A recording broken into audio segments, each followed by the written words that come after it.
கடந்த மக்களவைத் தேர்தலில் திருநாவுக்கரசர் அவர்களுக்கு வாய்ப்பு கிடைக்கலன்ற மனக்கசப்பும் வருத்தமும் இப்பயும் இருக்கா? அந்த வருத்தம் போயிடுச்சா?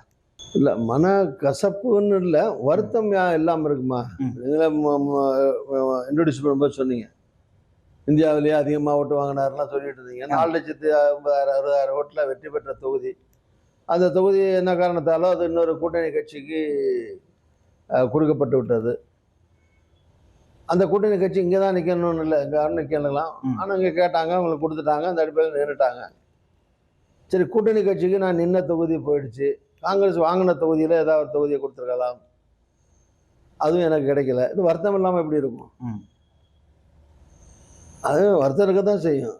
பட் இருந்தாலும் நான் தலைவர் ராகுல் காந்தி அவர்கள் மேலே ரொம்ப அன்பு கொண்டவர், நானும் அவர் மேலே அன்பு கொண்டவன். அவரை நம்பி தான் அந்த கட்சியில் சேர்ந்தேன். ஏதோ ஒரு சூழ்நிலையில் இந்த வாய்ப்பு எனக்கு அவருக்கு தர முடியாமல் போயிருக்கலாம். அதுக்கு நான் நேரில் சந்திக்கிற போதும் அதுக்காக அவரும் நான் வருத்தப்பட்ட மாதிரி அவரும் வருத்தப்பட்டார். நான் எம்பி இல்லாமல் இருக்கிறதுல அவர் சந்தோஷப்படல.